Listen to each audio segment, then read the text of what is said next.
Sorry for that interruption, Chair. It just takes a second. There we go. Recording has started. All right. Thanks, everyone. Just for everyone's knowledge, we're starting our law enforcement subcommittee meeting on HB 3000. For those who are on, and I just want to make certain that you do understand or realize that with these meetings are being recorded, and so the recorder is on. Today, we're going to go through kind of more introductions, opening, and search warrants is one of the topics areas that we'll be going, and then into our next steps. I hope you've had a chance to kind of look at the agenda. What I want to give everyone notice, and I apologize because it's on me, I have a contractor that I have had to schedule 3 weeks out that is going to be looking at our issue I have at 11 o'clock. And so we're going to need to conclude a little bit before that today.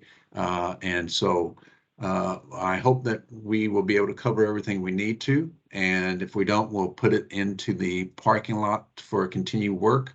And I think at this point, what I want to do again is welcome everyone and let's do introductions.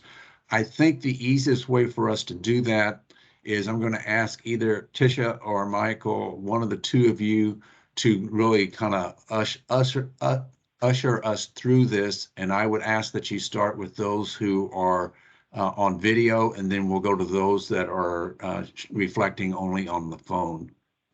So why don't you go ahead and just call out? Sure. So Senator Przanski. So I'm Floyd Przanski, State Senator, District 4, represents currently that district represents large portions of Lane and Douglas County. I'm also the chair of the Senate Judiciary Committee, and thanks for everyone that has agreed to be part of this work group and on the subcommittee. Representative Morgan. Good morning, Lily Morgan, House District 3, Grants Pass, Cave Junction area. And yeah, I just appreciate us getting to be here today. Thank you. Sergeant Tyler Bechtel. I'm Sergeant Tyler Bechtel with the Oregon State Police Drug Enforcement Section. I supervise the Northwest region, between 6 and 8 detectives, depending on the day, and the Northwest region marijuana team. Rob Bovet. Good morning, Rob Bovet. I'm an attorney with Washington County, but probably more relevant here. I'm vice chair of the Criminal Justice Commission, where we dole out the money the legislature gives us under House Bill 3000. Josh Eastman.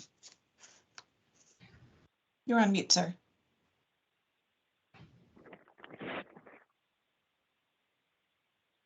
Josh Eastman, Josephine County District Attorney. Katie Ferguson. Good morning, everyone. Katie Ferguson with the Oregon Judicial Department and the Office of Legislative Affairs. Jake Johnstone. Good morning, Jake Johnstone, Field Services Deputy Administrator for the Oregon Water Resource Department. I am also the phone number, so I think I killed 2 birds with 1 stone. Thank you. We know Amanda Krause is not here, but Erin Seiler for Boley. Good morning, Erin Seiler, Senior Policy Advisor, Labor Commissioner's Office, Bureau of Labor Industry, and I will be taking Amanda's position on this subcommittee for the foreseeable future. So thank you for having me. Kurt Miller.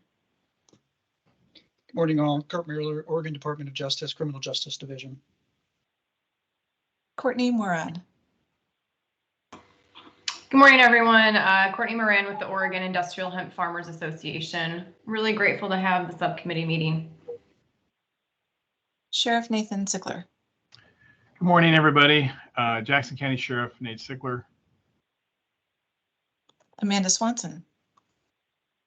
Good morning, everyone. Amanda Swanson. I'm the Human Trafficking Intervention Coordinator with CVSSD with DOJ. Scott Winkles.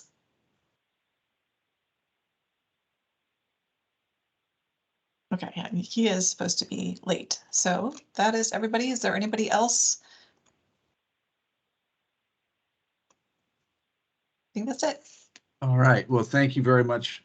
So if you've looked at the agenda, we're kind of just going to do an overview of what the committee's goals and planning really are. And I think everyone pretty well knows what our priority is. And that is basically looking at what legislation is necessary to help us process in the areas of search warrants to increase efficiency. And doing so, councils have basically put together for our presentation today will be from Kurt Miller, who is the Senior Assistant Attorney General at DOJ. And I'm going to go ahead and, Kurt, turn it over to you to go ahead and start your presentation. And colleagues, what I'd like to try to do, if we can, is let Kurt make it through the presentation before we take questions. Now, clearly, if there's something that comes up, you need clarification as to the context of what he's saying, let's go ahead and take that up. But I'd like to give him the opportunity to make the presentation because he may actually answer a lot of the questions we may have during that presentation. Kurt?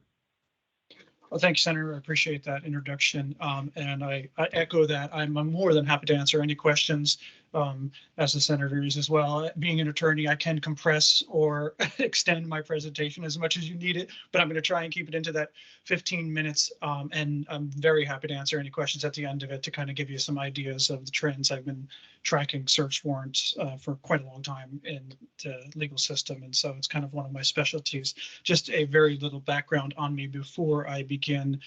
Prior to being an attorney, which I've been an attorney served about 10 plus years in Marion County District Attorney's Office and going on 3.5, 4 years here in DOJ.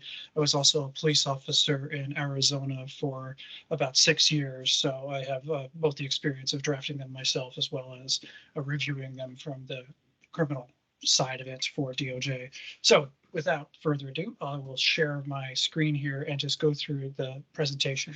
For many of you, this is going to be a very 101 review, something that most of you may be familiar with, but I figured I'd get very much back to the basics before we dive into any more of the serious questions that you have.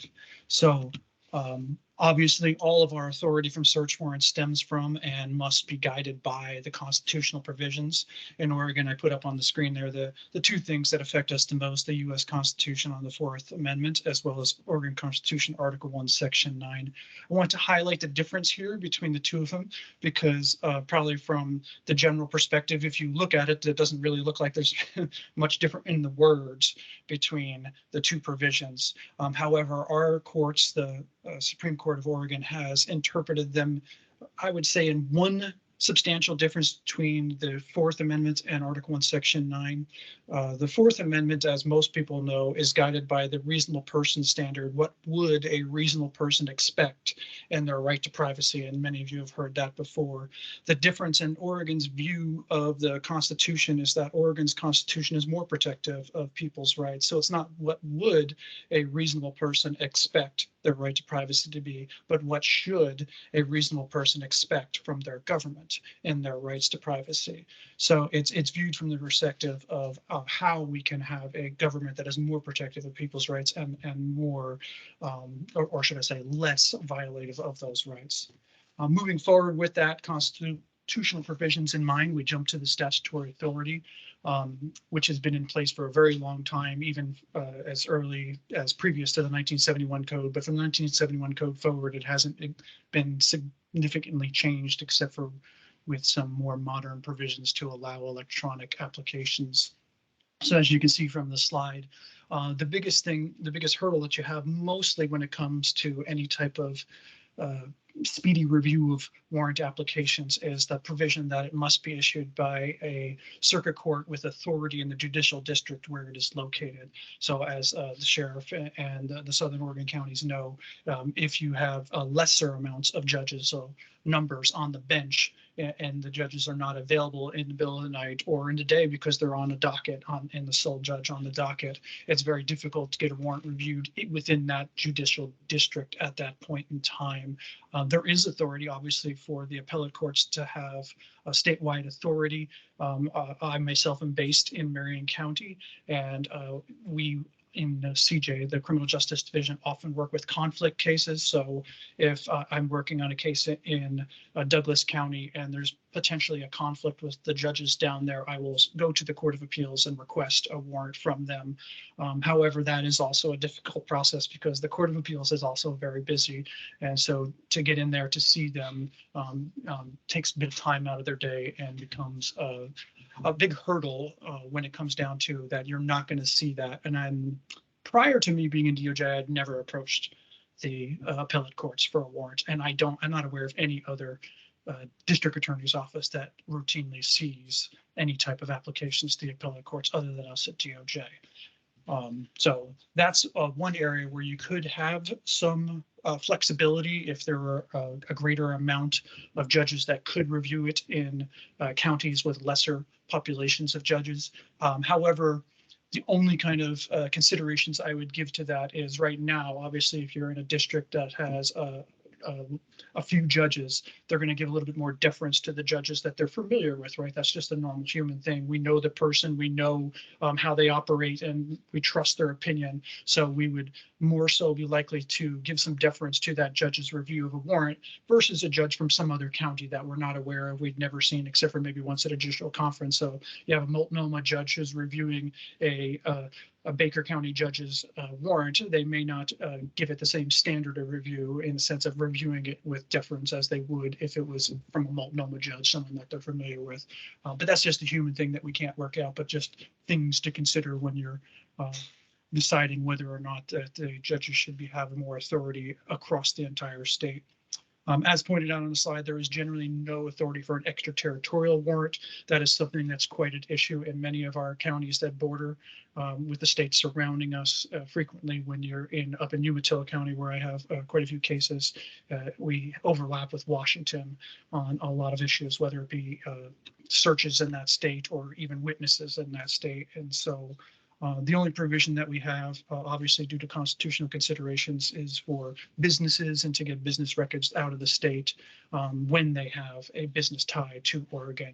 And that provision is a more recent provision. I think it was put in the early 2000s, and it's a very, very helpful provision for us.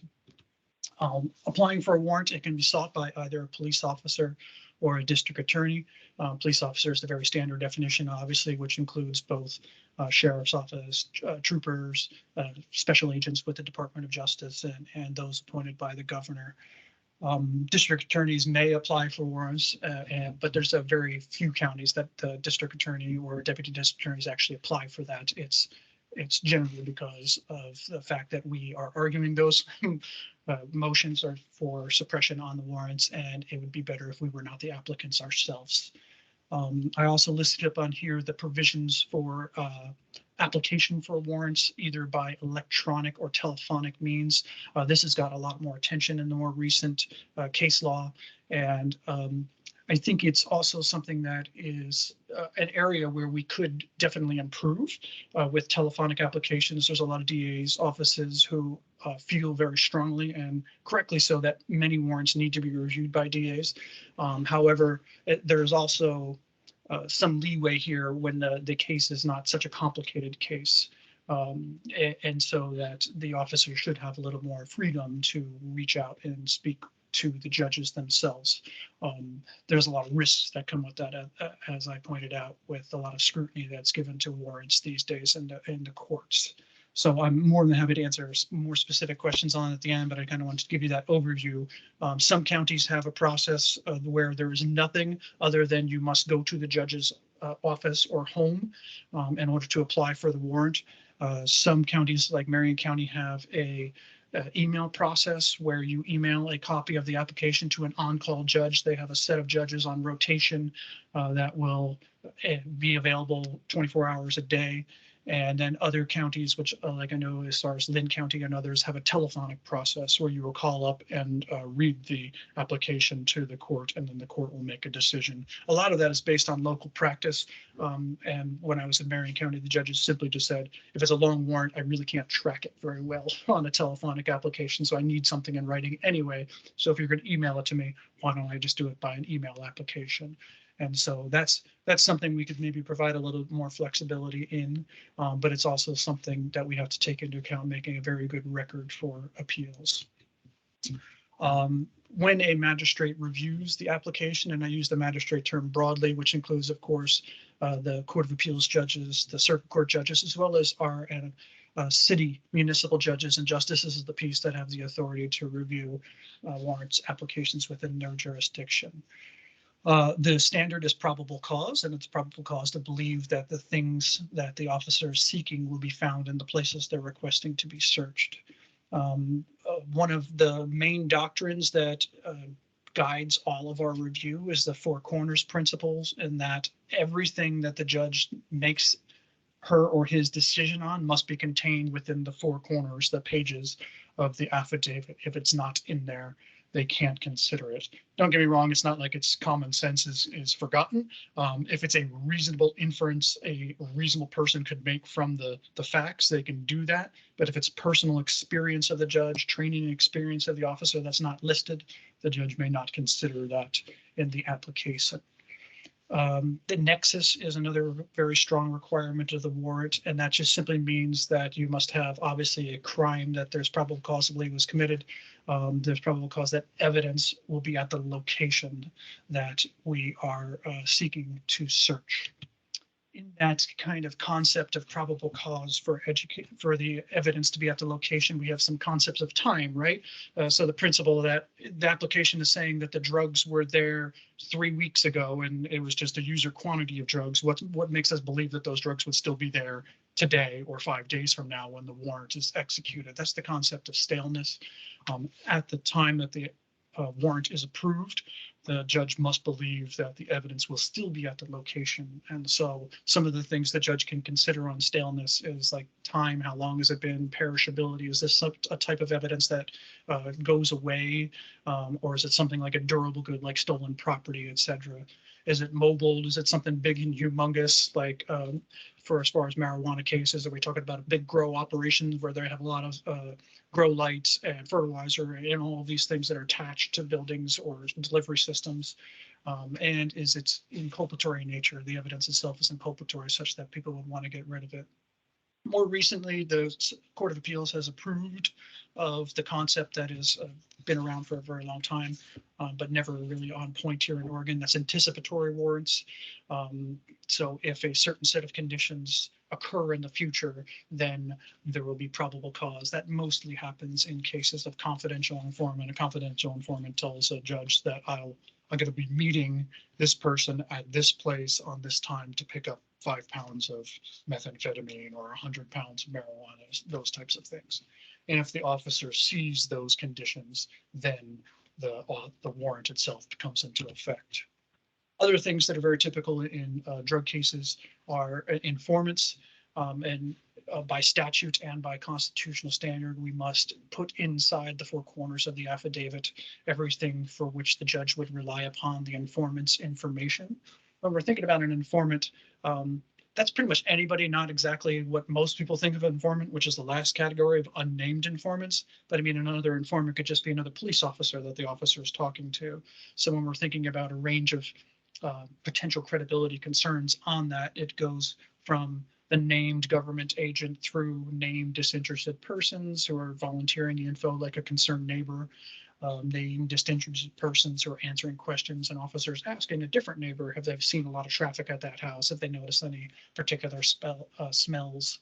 And then we kind of move through a named interested person. In other words, like a named informant who is being reimbursed for his services, or a justice impacted person, maybe somebody who has some criminal history in their past and is giving information now.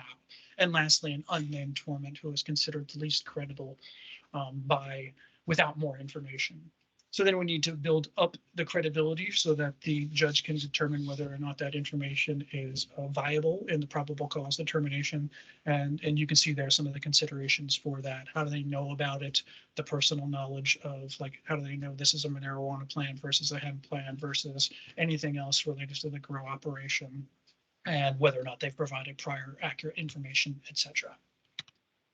We're talking about the officer's training experience. Obviously, that comes into play very heavily in drug cases, since that's hopefully not something average citizens know a lot about. And that is something that the officer must explain within the four corners of the document, right? How did they come about that? How much experience do they have in the field? What kind of trainings have they attended? And how many cases like this have they investigated?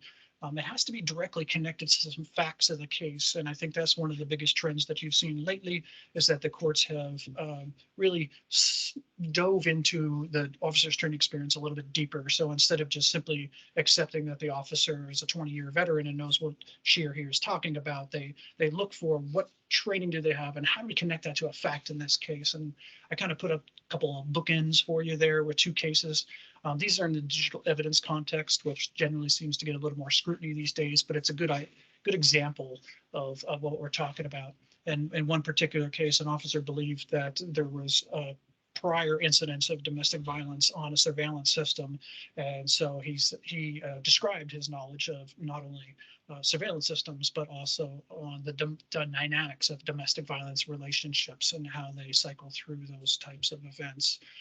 And in that case, there was a fact that supported that training experience. The victim herself had described that there were prior incidents and she was aware of the camera and believed that they might be on there. So there's a direct connection between a training experience and the facts.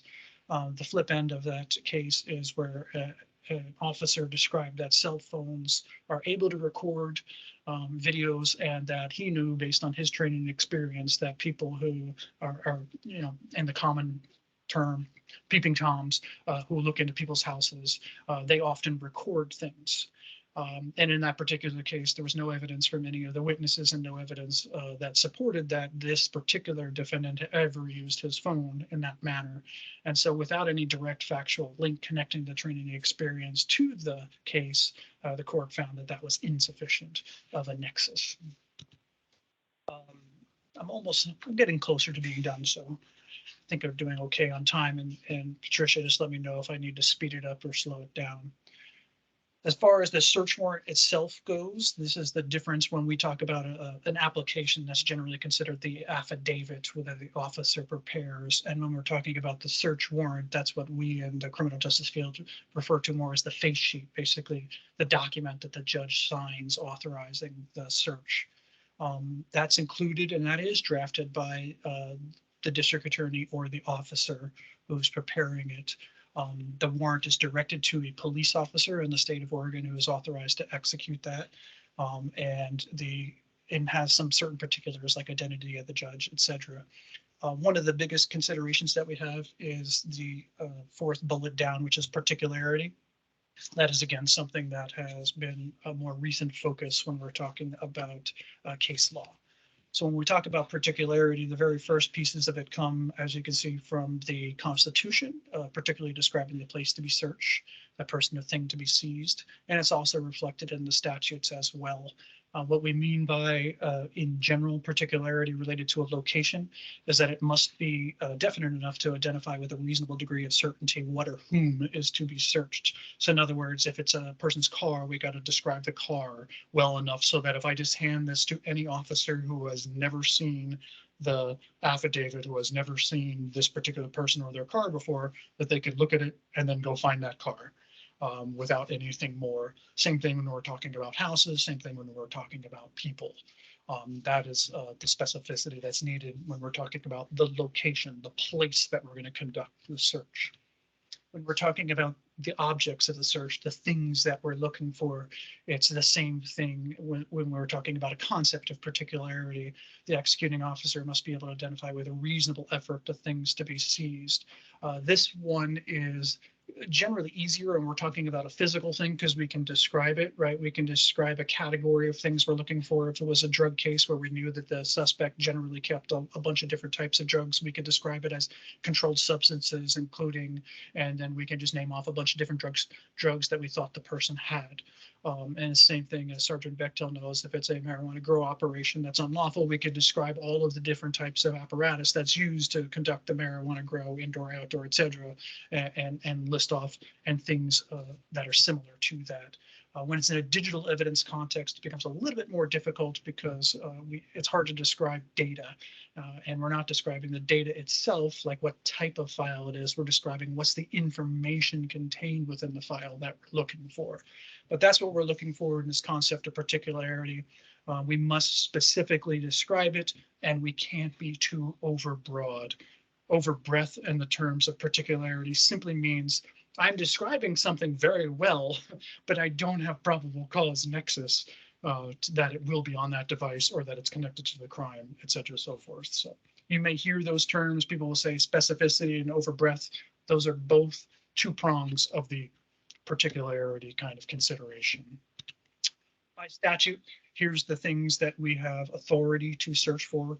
The legislature provided authority to search for obviously evidence, contraband, property used to commit or conceal an offense, and people for who was arrested, there's PC, or who being detained. So in other words, a kidnapped victim, somebody who's detained in concealment. Yes, it's a two-part warrant there. You would have a probable cause to arrest them. So that would be an affidavit describing the probable cause to commit a crime. But what if that person was hiding in someone else's house or their own house? We could then just write out a search warrant to search a house to find a person for whom there is probable cause to arrest. My last concept here, I'll reiterate the latest, and I say latest, when we talk latest in law, we're talking really about the last 4 or 5 years, right, since it's a very long history. But in the latest trends in search warrants are mostly focused upon digital evidence, as many of you are familiar with, that being any digital device from your cell phones or a tablet to a computer, etc. And when we're talking about the particularity for describing the information we're trying to find in an electronic device, we must be even more specific. And that doesn't mean, like I said, just saying, I want to find all pictures on the device.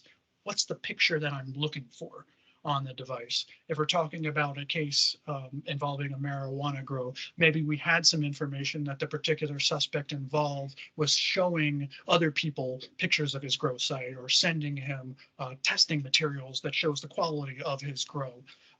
So those are the things that we would be describing in the search warrant itself, affidavit. We would have to describe communications, you know.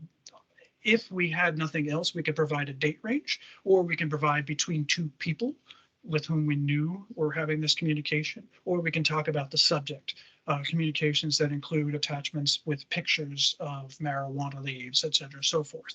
So we would have to be very specific on what we were looking for, not just that we wanted any images, but images of a very specific nature.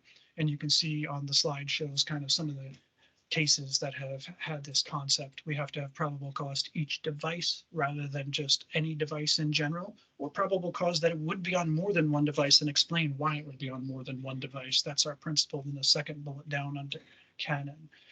We can't just look for any information on the owner of a device. Well, I mean, if you think about it, if I grabbed any of your phones right now, I would find information on who's the owner or user of the device. So a search warrant to do that would be obviously overbroad, because just because you're the owner of the device doesn't mean there's evidence of the crime on the device. So we've also taken some steps to try to limit that down and look for information of who's using it at the time that evidence is generated from the device.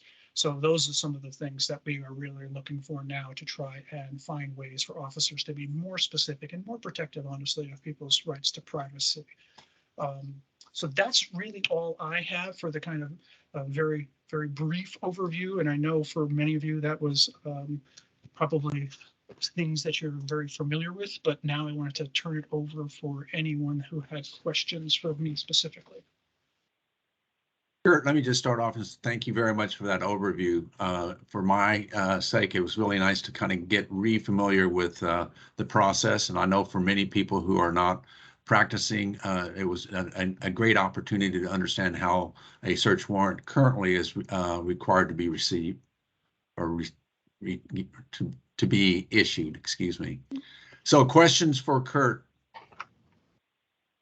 I don't have a question per se, Kurt, but I do think you could help explain some that, you know, specifically dealing with marijuana, because that's what this task force is about. I think there's maybe some thoughts when community members call and complain about a grow, that's good enough for officers to start either writing paper or, getting on to an investigative place. And I think maybe explaining how to qualify a complaint and the work that may have to go into that. And it's just the length of some of the affidavits and or search warrants to help explain to the group that this isn't just we got a search warrant in 10 minutes and we're pulling weed in an hour. You know what I mean? That might be helpful for this group. That is, and I thank you very much. That's a good point, Sheriff. I think one of the biggest things that is commonly misperceived with warrants is the amount of time that it takes to get one. And I'll give you a kind of a bookends. When I was a police officer in Arizona, and this was trying to date myself, but late 90s, early 2000s, I was a crash investigator, so a traffic reconstructionist. And one of the things that we did a lot of, obviously, were DUI warrants. In that time, we already had fax warrants, right? And it would be very quick if I was just doing a very simple, I pulled a person over for speeding, and then I developed probable cause that they were under the influence. They performed poorly on field sobriety tests, and they refused to provide a breath sample. We had a very simple checkbox warrant that some counties now currently use, and I would fax it over to the municipal court judge, and 20 minutes later I would have it faxed back. The whole process would take me probably maybe 45 minutes when you're talking about filling out the form, contacting the judge, faxing it over, and faxing it back. That's a very simple thing. All I wanted to do was get blood samples from this particular person, and all I really had was just an hour or 2 hours worth of an encounter for a traffic stop.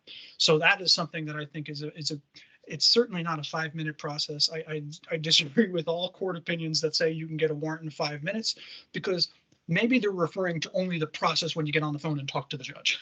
But there's a lot more that comes before that, not only the investigation itself, but even just the application, writing it out and filling it out. Many counties, as I pointed out, a DA wants to review it for legal sufficiency because the DA is protecting the DA's own record, and also wants to know how we can help the officers in that process. So that's a simple case. And I would think 30 minutes, 45 minutes would be generous, saying that you're going to get it that quickly. Past the point in time that you're finished with your investigation and ready to apply for it. That's just a sitting down, writing it, and applying process, not the investigative. As the Sheriff pointed out, when you're talking about the actual investigation from the point in time that a citizen makes a complaint of something, I have no idea how long it's going to take because I don't even know the facts, right? So the scenario could balloon out, right? This is a place that maybe has some permits for some things, but not others. So we now have to start contacting all of the other government entities to see what licenses are available or what licenses they don't have. How do we know this particular grow out there is hemp versus marijuana, right? When the plants look pretty much the same. So there's a lot of investigation that moves from that point forward to the point that the officer himself feels that they have probable cause for a search warrant. That may include conversations with the district attorney to review the law on that. Then when we're talking, and I'll get you just 1 second, Representative Morgan, thank you. And then when we're talking the actual application process, a DA is going to be very much more significantly involved in a substantial investigation because, as I pointed out, everything must be within the 4 corners of the document. So all of the training experience, all of the facts that support the issuance, as well as any type of confidential informant information. So that is going to be a lengthy process. And in some drug cases that I prosecuted previously, the applications would be in excess of 100 pages in order to comply with the law to get everything within the 4 corners. So that's going to take a bit of time. Representative Morgan, please. Thank you. And I didn't mean to interrupt you in any capacity. I know that this information is helpful, especially all the complaints I get in the community about, well, why don't you just? And what does that take? And this effort actually started with House Bill 3000 with reports from my sheriff that they would have a grow that they're investigating. You would hear complaints from neighbors about traffic in the middle of the night, people harvesting, and then, big trucks in and out of the area, water theft, different things like that. But all of a sudden they'd get a hemp license. And well, now what? What PC or probable cause can you possibly have if they have a hemp license, even though there was 3-foot plants in the ground already? And I guess as far as from my perspective as a legislator, and the neighbors that constantly reach out to me saying it is obvious that something's going on here. When I have a winery who had to sell 70 cattle head because they don't have enough water and they have the oldest water right in my county, because their neighbors are farms owned by 4 other countries, people from 4 other countries. But what does it take to actually that probable cause standard? And I think that's one of the things we talked about in the subgroup is there a way for us as legislators to have a capacity to make it easier to get a search warrant? And is it enough to say just the traffic alone in and out of that farm in the middle of the night shows that it's not legitimate business, that they're not conducting business under the day of light? When I was a parole officer, I had a guy I supervised that would say, well, there's night people and there's day people. And we have a different world at night than they do in the daytime. And so what seems to be common to the neighbors and the citizens clearly isn't in the law enforcement realm. Is that correct? Yes, in a short answer to the longer question, I can summarize with, as far as the legislature, what they can and can't do. Obviously, the legislature, unless you can change the Constitution and what Article 1, Section 9 means, it's going to be very difficult to change some of these concepts. How can you provide for more? That's a harder question because it's going to be a little bit more specific. It would have to be more in the realm of testing type things, right? So the legislature can kind of give legislative recognition to certain testing methods. So, and that's going to be more so you're a scientist, right? If there was a way to do a more streamlined testing process for a plant to determine whether it's hemp versus marijuana, then the legislature could recognize that as valid, like scientifically valid testing. And if you think about that, that's very similar to like our old methods where we were talking about the kind of the crush ampules when we did our NIC tests, field test kits on drugs, etc. And the legislature recognized that as sufficient for getting us past preliminary hearings and PC determinations. That would help, right? Because we wouldn't have to have a full scientific analysis and everything else within our warrants. But honestly, that's going to be a very small piece. It's going to be a lot of buildup on these cases to try and get it past constitutional muster on probable cause, more likely than not that it's a crime versus an administrative violation. Yeah, Sheriff. Yeah, and so I think from a law enforcement standpoint, and Mr. Eastman and Bechtel jump in too, if you will, is I don't think that there's a desire for us on our end to shortcut the warrant process or to alter that through legislative means or even try to, because search and seizure is a big deal. The Fourth Amendment is a very big deal. And we don't want to create bad case law. We don't want to create, cases on appeal or, challenge the credibility of law enforcement as a whole by doing things that are perceived to be skirting the line. So I don't know if that's the focus of this task force in my mind. Now, the things that I would like to see, though, and what I advocated for before, are means to use to qualify certain aspects of property. So like greenhouses and hoop houses, things that are designed for criminal enterprise. They're merely constructed for the furtherance of criminal activity and profit from criminal activity to be more easily destroyed and have some statutory protections to do that. That's interesting to me. And then, of course, the big thing with investigations and research is really resource. Again, I know that's probably for the big group about resources for law enforcement, but really to do the quality of work, the search warrant's only a little piece too. We get through that piece, but then there's operational plans and logistics, and all these things take time if you're going to do them right. And as you all know, law enforcement comes under a considerable amount of scrutiny when something goes wrong. When somebody does something they shouldn't do, or when there's a mistake made. And often there's legislative attempts to curtail the activity through law. And so one thing we don't want to do is shortcut and have that as a consequence. So I think, again, this isn't, in my mind, law enforcement trying to skirt the Fourth Amendment or the case law, but trying to put things in law that do create efficiency. So instead of 1 grow a week, maybe we can hit 2 grows a week, because we don't have to spend days dismantling these operations in a tedious way. Sheriff, if I could add to that with regard to like maybe destruction of hoop houses or buildings designed solely for the criminal enterprise, it'd be a lot like the destruction or repair of cars that have traps in them. That's a statute that we have. They're subject to forfeiture and can't be given back unless that's fixed. Or a lot like the meth labs, where we post them and make them uninhabitable. I think those are kind of circling around that area. I would agree with you that we can't change what probable cause is, and I don't think anyone's looking for that. But I would like to see this subcommittee talk about what we can use probable cause for. We've lost a lot of tools in drug enforcement. Some of them are really important to this work, especially when we're dealing with people working multiple locations. We cannot ping phones for marijuana crimes. We cannot use mobile tracking devices on vehicles.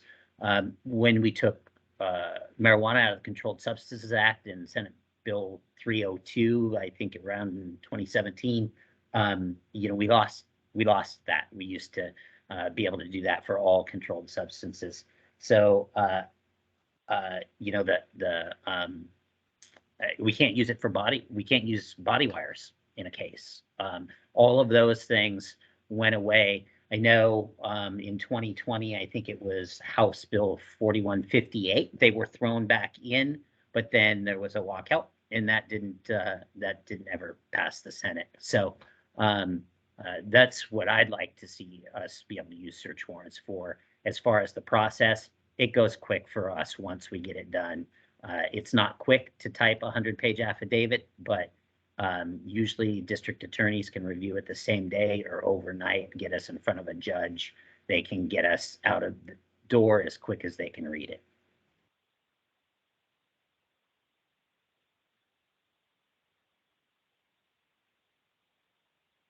And if I'm still moderating, I see a hand from Courtney.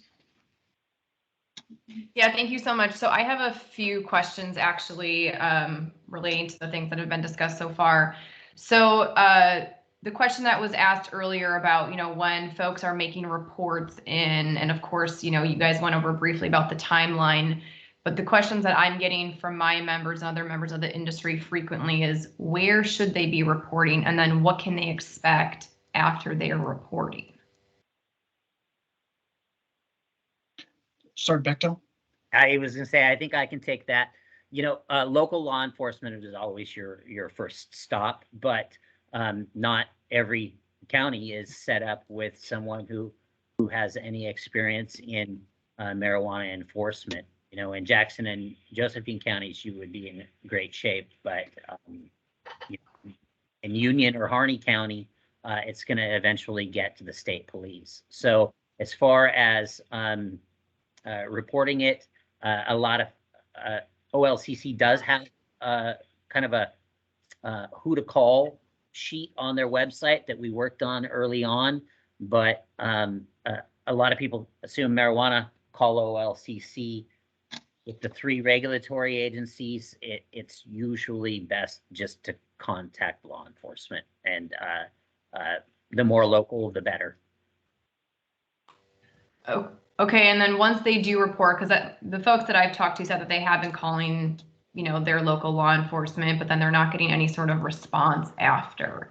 So what should they be expecting after they report? I can take that because I'm assuming maybe some of those are in Jackson and Josephine County, maybe. And if not, then it's probably even more exasperated. But we had 500 complaints last year of locations that we didn't have time to get to. because there was that many complaints, right? So, when you imagine if you have, 750 complaints, we got to 250 and there was 500 that didn't get answered, unfortunately. And so, depending on the nature of the complaint, what's going on at the time the complaint comes in, where that might rank with the other complaints that are currently being investigated as far as exigency to get to that complaint. Obviously, if there's, human trafficking or labor trafficking or, person crimes involved, that's going to go higher on the scale than just a farm that's, maybe not licensed. So all those factors play into when they might get to it. And just, generally speaking, we try to respond, at least saying that, hey, this information has been forwarded to our IMET team, which is our illegal marijuana enforcement team, and that, it'll be looked at, and, we can't give you a time frame of when it will be addressed. And that's generally what would happen, I would think. And if I get emails, I forward them all. So you can always email me directly as a sheriff, and I can direct those complaints directly to our crime analysts and to our sergeants of our drug team is where they go from here. But yeah, it's hard to say what will happen because it really does depend on where the complaint falls in severity, so to speak. Okay, that's Sorry, go ahead, Courtney. no, I just say that's your help. Go ahead, Kurt. Yeah, so what I was also thinking as far as legislative ideas, concepts, and it's something that's really going to need much more discussion is with kind of all the partners here is, are there any ways we could have more kind of rigid lines, right? How could we say that this is presumptively, an illegal grow versus just a grow that's outside of administrative limits, right? Because that's the differences between a search warrant and an administrative process. So if we had something to that nature, Tyler, you got something on that? Yeah, I think House Bill 3000, that section 41, the unlawful production, really did do that because it lumped all cannabis together. But something that has to be looked at is the sunset coming on that on January 1 of 2024.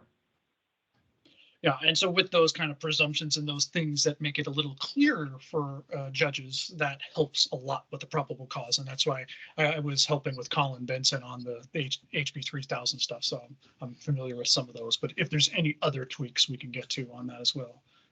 So I'm really glad that was brought up too, because that was the next comment that I had was that, is that new crime that was created in House Bill 3000, is that helping establish the probable cause? Because now, if there's no license, that should theoretically, in my mind, give you that probable cause. Correct. Okay. I think it's helping a lot, to be quite honest. The other piece of that's helping more than anyone knows is the destruction clause in it. We were doing Jedi mind tricks and articulating the hazards of storing it and stuff, and really kind of walking the line with due process and destruction of marijuana prior to having that in there. Yeah, it has helped tremendously from my perspective because the investigative time to try to sort out, is it hemp or is it marijuana, was very cumbersome for law enforcement when there was licensing. So yeah, it's been huge. And the other thing I would just propose, because I know we have limited time today, is that this task force maybe even expand into, I think the penalties for large scale operations are very minimal. For us, you have a hoop house or you have 100 hoop houses. If you don't have other crimes, it's the same consequence, right? With the drug laws the way they are currently. So I would be very supportive of discussions around, should we have enhanced penalties for repeat offenders? People who grow under an LLCC, then get a new LLCC and do it again next year, or people who just grow year after year because the penalties are so minor that there's no deterrent. And then the people that put up 100 hoop houses, should they have more consequences than somebody that has 30 plants? I mean, that's really what we're talking about. And I think those things are pretty reasonable. And I think that would be a deterrent potentially. And it would give some, I guess, in mind some additional resources for law enforcement and the DA's office and our judges to potentially work on some of these big cases differently.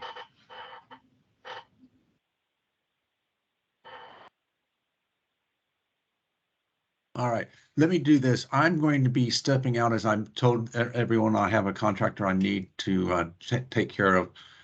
And Rep. Morgan is going to take over. And so I know we have a couple more things to get to on the next steps. And so if you can stay on to help maybe get us in a little better position for our next meeting as to proposals and stuff, that would be very helpful, I think, for us as we move forward. So I'll be getting off in about 3 or 4 minutes, but thank you very much. And any other questions for Kurt? I actually have 2 more questions. One is, has the funding that was granted in the last 2 sessions been dispersed, or what's the status of that? Sounds like a Rob Bove question. And let's get to that in the next part of the agenda, maybe. Okay. As if we're having, because that's not related to Kurt. Is there another question for Kurt? Yeah, my one question for Kurt was, could you elaborate just a little bit more about the submission of the search warrant affidavits through oral or electronic means?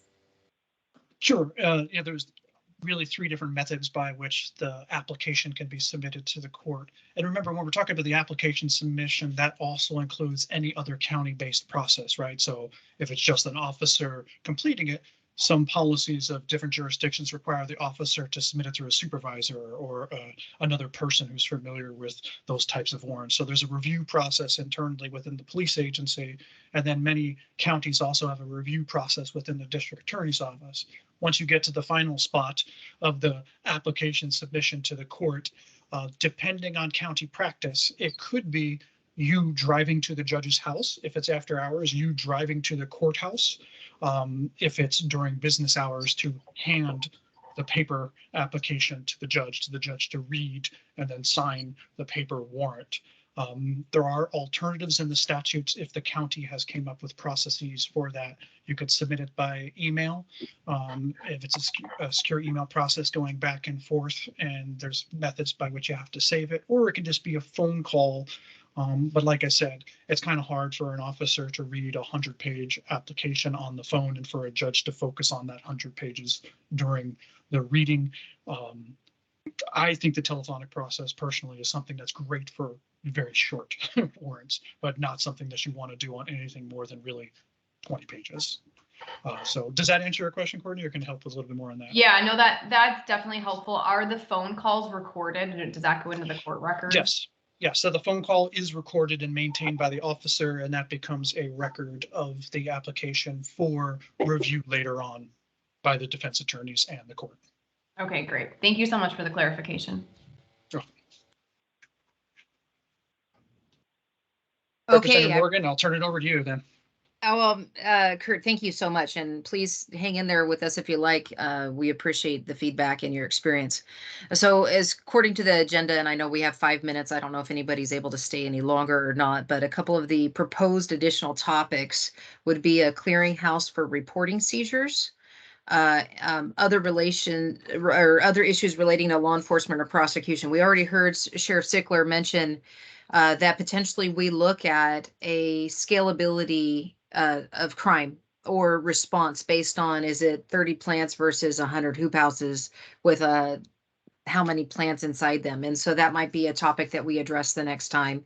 Are there any other topics you guys would like to see us? And I see Sergeant Bechtel, go ahead. Yeah, kind of fitting into the last topic and this topic, what we're running into is our average case is 3 to 5 counties, and we're running into extreme resistance from individual district attorneys to give us their blessing to take a warrant to a judge for, locations out of county. Basically, because of resources, district attorneys are willing to allow us to seek warrants and prosecute for locations within their county. But then we start getting into an overall conspiracy. They live in Portland, but they grow in Marion County, and we need to get you know, the power bills and the evidence and the proceeds that are up in Multnomah County, we start to get into this situation where district attorneys are less than thrilled to help us get, you know, warrants in 5 counties. And so the go-to in the last almost 9 years I've been in this game was a federal case at that point. And we're not getting a lot of traction there anymore. So because of that, we're faced with nibbling at organizations instead of taking down organizations, and that's frustrating. So if there was some, I think that would be a great conversation to maybe see if we can have with Oregon Department of Justice and as a next step. I mean, district attorneys are appointed by the governor. They're elected in a district, but they're state office holders. They're not appointed by county commissioners when the vacancy happens. It's appointed by the governor, just as judges are. So it's a matter of how do we coordinate that at a state level when it is multiple jurisdictions. And I think that would be a good conversation for next meeting, definitely. And hopefully, Kurt, you can join us again. Or if there's other folks at Department of Justice that you would invite to be a part of that conversation, that we can make sure we can have that robust discussion of, does legislation need to be changed? And I would like to hear in that conversation from Mr. Eastman and representing the district attorneys on how we can make sure that they're getting the support, because certainly in Southern Oregon, we know that we have an agreement between our sheriffs to work together and our state police and such, but this has spread throughout the rest of Oregon, and that's one of the things that we're talking about. So any other topics? Mr. Eastman and then Sheriff? So I would just echo some of what Sheriff Sickler said, because as the law currently is written, 200,000 plants is the same consequence as 13. What I had thought of was some sort of recognition, legislative recognition, what we call like enhancement factors. If there's, because a lot of our bigger ones have environmental degradation, and I know that's a concern statewide and locally. Water especially, I mean, they're pumping directly out of the rivers. So there's statutes to do that aren't very serious, but to add that as something that makes the production of cannabis more serious. Or relatedly, I haven't seen it as much this year, but a lot of involuntary servitude, which we could never make that charge stick because none of them would stick around to testify. But if there's conditions that are uninhabitable, or because the administrative remedies for that aren't a deterrence for these drug trafficking organizations, that as soon as we hit their grows, they're out of the country or the state, et cetera. So that would be more of a deterrent, hopefully, or at least recognize that MCS marijuana is 13 plants, but it's also 200,000 with 200 people living in 100+ degree weather and pumping directly out of already low rivers. So I appreciate that. Okay, I just need to take a quick pulse. It's 11 o'clock. We're supposed to be done. Another topic for us is to looking at our meeting times coming up in July and August. And as a group, do we think we need to meet more than once a month or just once a month for the sake of September 23rd is the deadline to drop legislation. So, and for us as a group to meet, make a recommendation to the full group, who would make a recommendation then to the legislature. My instinct is we might need to meet more than once a month, or meet a couple up early and then see if there's anything else. Any feedback from y'all? I think we should meet a little more frequently. If we're going to get some of these laws drafted or these legislative concepts drafted and then submitted, and all the things that need to take place, and I don't pretend to know all of those steps, but I do think we should be prepared for that date and have some good concepts available for the big group, and then our of course the legislative body as a whole. But Rob could probably shed some light on that. Don't know that I can shed any light on that, Sheriff, other than I agree with everything you just said. If we're going to get stuff in the hopper, and Rep. Morgan's spot on, we probably ought to get to crafting this summer so we can hand Rep Morgan some stuff that makes sense if that's where we're heading. And then maybe at the next meeting, I'm happy. I have a screen I can share. I can tell everyone where the $26 million went. CJC has already granted all of that out, or at least the commission has approved all those grants. I can explain all that to somebody or everyone at a later meeting if folks would like. Yeah, and the Cliff Notes version of that is the intent letters went out to my knowledge, and right now we're kind of in this purgatory of we're right at the end of this fiscal year and then next year, so it's just this small bump of like July board orders to add positions and things of that nature that have to happen after the first. So it's just about I mean, it's not really that much of a delay because there's still the recruiting that goes on and the hirings, but for all intents and purposes, the money has been delivered. There's just the red tape of bureaucracy that's getting everything in line to use it. Yeah, and just to let everybody know, we did receive 2 applications for $6 million for the $6 million for victim services. Granted each of those 2 applicants most of the funds they requested. We received 10 applicants for the $20 million law enforcement funding that totaled up to well in excess of 30 million because the need is so great. So CJC staff created 3 tiers. Jackson, Josephine are obviously in the upper tier and got more. And basically all of them got funded at a sliding scale based on rough need. But the need is much bigger. I made a statement at the CJC after we were done, and it's endemic at CJC. We always have more need than we have resources to give, but this one was pretty extreme because this problem we've been talking about here is metastasized, as Representative Morgan mentioned, to most of the state now.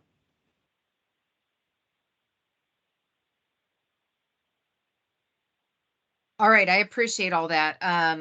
Just as far as where we're at in scheduling, 2 Fridays from now is our next big task force meeting. Are you interested in us trying to schedule one more subcommittee for this group before that task force meeting? Of which probably would have to be earlier in that week if you guys are able to do it. I imagine scheduling for next week is good, with it being a holiday week, is going to be too quick. So if you guys are not opposed, I would ask if anyone is opposed to us trying to schedule something the week of the 11th through the 15th, speak up. Otherwise, we're going to try to work on that if that would work for staff.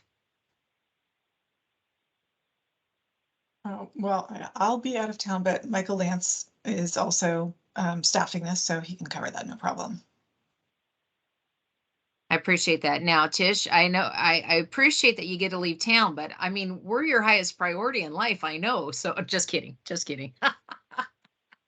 I just spent last week in Mexico, so I unplugged. So I wish you well. Okay, we're going to try to get something scheduled as quick as possible. We'll work with Senator Przanski on when he can do that. I can tell you that week I'm only available in mornings. I have signed up to be a driver's ed instructor, so I am doing my intense ODOT training.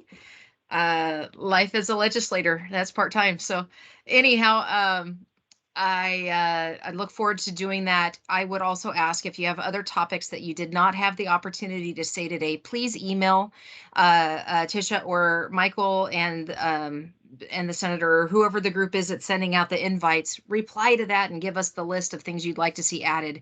And if there is nothing further, we giving another chance for anybody to jump in. Not seeing anything unless Sergeant, I see your mic is unmuted. Are you good? All right. Okay. If there's nothing further, Kurt, thank you so much. We look forward to having you back with us. Everybody enjoy your day, and our meeting is adjourned.